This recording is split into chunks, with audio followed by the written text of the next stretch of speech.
नमस्कार, स्वागत है आपका यूट्यूब के इस चैनल पे। और आज के इस वीडियो में हम गांधीयन फिलॉसफी, गांधी के दर्शन, जो कि जीएस पेपर 1 के अंतर्गत आपको 3 थिंकर्स के जो विचार पढ़ने हैं, उसमें से एक गांधी के विचार को भी आपको समझना है, पढ़ना है। और इससे लगभग हर एक बीपीएससी में एक क्वेश्चन 38 मार्क्स के पूछे जाते हैं। तो आज के इस डिस्कशन में एक व्यापक विस्तृत समीक्षा के माध्यम से आसान शब्दों में हम गांधी के दर्शन को आप सभी के समक्ष रखने का प्रयास करता हूं। और आशा यही करता हूं कि आप इससे जरूर लाभान्वित होंगे और इस प्रकार से आप इस विस्तृत समीक्षा को सुनने का प्रयास करें और तत्पश्चात एक प्रॉपर नोट्स बनाएं। तो सबसे पहले चलते हैं गांधीयन फिलॉसफी, मतलब गांधी का दर्शन, मतलब विभिन्न विषयों पर गांधी का क्या राय था, क्या वो सोचते थे, उसके बारे में इसके बारे में इसमें हम डिस्कस करेंगे। तो सबसे पहले आइए, रिलीजन एंड पॉलिटिक्स।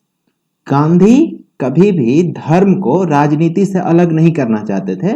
वो मानते थे कि प्रत्येक धर्म जो है कहीं ना कहीं, या अंतिम रूप से कहिए, नैतिकता को सिखाता है, एथिक्स को सिखाता है।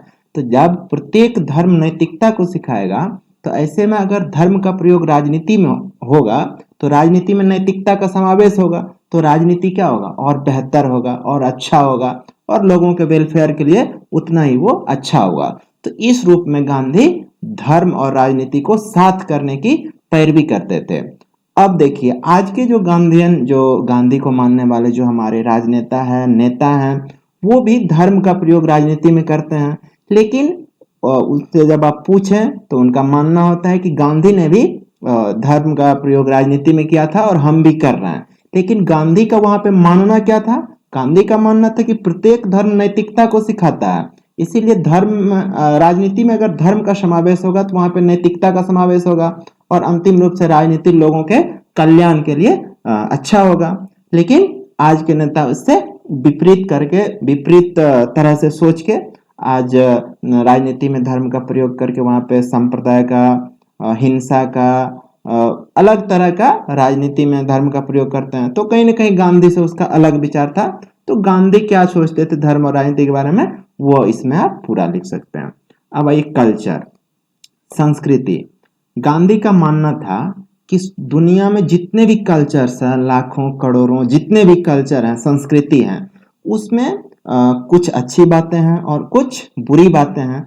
ऐसे में हमें अपने संस्कृति को इस प्रकार रखना चाहिए कि दूसरी संस्कृति से हम अच्छी चीजों को सीख सकें और अपनी संस्कृति के जो बुरे चीज है उसका हम त्याग कर सके। लेकिन लेकिन लेकिन गांधी ने यहाँ पे कहा कि अपनी संस्कृति को इतना भी आप खोल के ना रखो कि वो खत्म ही हो जाए। तो इसके लिए वो एक घर का एग्जाम्पल देते हैं, और उनका कहना था कि मान लो कि एक घर जो है वो संस्कृति है कोई, और उस घर के दरवाजे, खिड़कियां वो खुली रहनी चाहिए ताकि अच्छे चीजों का बाहर से घर में समावेश हो सके और बुरे चीज घर से बाहर जा सके। लेकिन आपका जो कल्चर है वो इतना भी उसको ना खोल दिया जाए कि पूरा आपका घर ही उड़ जाए हवा की तरह। तो संस्कृति को बचाना अनिवार्य है, आपको घर को बचाना अनिवार्य है, लेकिन उसके दरवाजे और खिड़कियां खुली होनी चाहिए ताकि अच्छे चीजों का उसमें समावेश हो सके और बुरे चीजों का उससे त्याग हो सके। तो ये मानना था गांधी का संस्कृति के बारे में। लेकिन अपना संस्कृति का आपको रक्षा भी करना है, ठीक है। अब आइए, जो थ्योरी ऑफ ट्रस्टीशिप था, इसको हिंदी में कहते हैं न्यासधारिता का सिद्धांत। न्यासधारिता का सिद्धांत के तहत गांधी का ऐसा मानना था कि प्रत्येक व्यक्ति जो है वो ये मान के चले कि उनके जो संपत्तियां हैं, उनके जो आय के स्रोत हैं, उनके वो ट्रस्टी है, मात्र मात्र एक ट्रस्टी है, ठीक है। वो न्यासी है उसका, ठीक है, मालिक नहीं है। ऐसे में यदि वो खुद को ट्रस्टी मानेंगे उस धन का या उस आय के स्रोत का, तो वो अपने उपयोग के बराबर धन को अपने पास रखें, और शेष जो धन उसके पास एक्स्ट्रा है उसका मतलब उसको दान दे दें गरीबों के कल्याण के लिए, जिनको उनकी जरूरत है उसके कल्याणार्थ के लिए।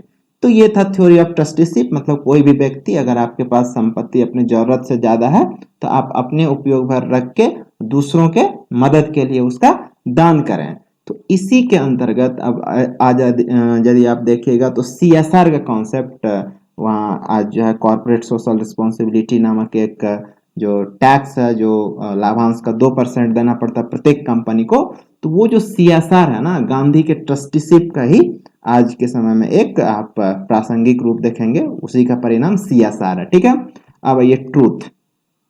गांधी का मानना था कि प्रत्येक धर्म हो, संस्कृति हो, वो कहीं ना कहीं सत्य तक पहुंचना उसका जो है अंतिम उद्देश्य होता है। हाँ, अलग अलग धर्म के अलग अलग मार्ग हो सकते हैं सत्य तक पहुंचने के। ऐसे में गांधी का मानना था कि चाहे वो धर्म हो, समाज हो, सभी सत्य की ही तलाश में जाते हैं, लेकिन उसके मार्ग क्या होते हैं, अलग अलग होते हैं। अंग्रेजों के विषय में उसका मानना था कि अंग्रेज जो हम पे शासन कर रहे हैं, उन्हें सत्य का एहसास नहीं है। जिस दिन उसे सत्य का एहसास हो जाएगा, वो भारत को छोड़कर चले जाएंगे। तो लोगों ने पूछा कि आप सत्य का एहसास उसे कैसे होगा, तो उन्होंने कहा इसके लिए हम सत्याग्रह करेंगे, सत्य के प्रति आग्रह, कि ये सत्य है, इसके लिए हम आग्रह करेंगे।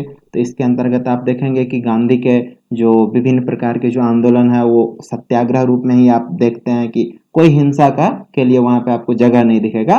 तो वो कहीं ना कहीं अंग्रेजों को सत्य के प्रति उसको मुखातिब कराना था, ताकि आपको अगर सत्य की समझ हो जाए तो आप यहाँ से भारत को गुलाम बनाने के बजाय उसे स्वतंत्र करके चले जाएं। ये था सत्य। अब आइए कास्ट सिस्टम, वर्ण व्यवस्था, जाति व्यवस्था। इसके अंतर्गत कहा गया कि गांधी ये मान के चलते थे, और गांधी पर इसके लिए आक्षेप भी लगता था। गांधी का मानना था कि एक समाज में अलग अलग जाति वर्ण के लोग एक साथ रहते हैं, और प्रत्येक जाति और वर्ण का काम जो है पूर्व से ही बटा हुआ था कि आप ये बनाएंगे, आप ये बनाएंगे, आप ये बनाएंगे। इससे क्या होता था कि समाज के अलग अलग वर्ण जो है अलग अलग चीजों का जब निर्माण करते थे, तो उससे क्या होता था, समाज की जरूरतों को पूरा किया जाता था। मान लीजिए कि एक समुदाय है, वो कोई चमड़े का सामान बना रहा है, कोई एक समुदाय है जो मिट्टी का बर्तन बना रहा है, कोई एक समुदाय है जो धागे से कपड़ा का निर्माण कर रहा है। तो इसमें क्या होता है, एक समाज में जितने चीजों की जरूरत होती है, वो सब चीजों का निर्माण अलग अलग वर्ण से बनकर आता था, और समाज की जरूरतों को पूरा किया जाता था। लेकिन गांधी ये भी मानते थे, और इसके पीछे गांधी का कंसेप्ट ये था कि अगर आप मान लीजिए कि कोई व्यक्ति है, चमड़े का काम करता है, अगर उसका आने वाला वंशज भी वही काम को करेगा, तो उसको क्या होगा कि पूर्व के पीढ़ी के अनुभवों का लाभ मिलेगा, और उसका उद्योग उतना फलेगा फूलेगा। तो गांधी का ये मानना था कि समाज की जरूरतों को लेकर इस प्रकार। लेकिन गांधी का साथ में ये भी मानना था कि हाँ, अगर किसी व्यक्ति को लगता है कि हम अपने योग्यता के बदौलत अपने पूर्व के पीढ़ी से समाज में कोई दूसरा क्षेत्र में और अधिक योगदान दे सकता हूं, तो उसे किसी रूप में रोका नहीं जाना चाहिए, तथा किसी भी काम को छोटा नहीं मानना चाहिए कि हम ये कर रहे हैं तो अच्छा काम है, वो ये काम कर रहा है तो ये गलत है। तो किसी काम को छोटा बड़ा मानने से इनकार कर दिया। तो आज के समय में गांधी की थोड़ी बहुत आलोचना कास्ट सिस्टम को लेकर होती थी कि आपने ये कह दिया कि प्रत्येक वर्ण जो है अपना अपना काम करे। ठीक है, तो इसके लिए क्या होता था, तो आप इसके लिए आप ऐसा नहीं कर सकते, इससे क्या होगा, प्रत्येक जाति को वही काम करना पड़ेगा। तो आज के इस वीडियो में हम इतना ही रखते हैं, और अगला हम लेके आएंगे जो इससे आगे का वीडियो होगा। तब तक के लिए इसका नोट्स बनाएं। धन्यवाद।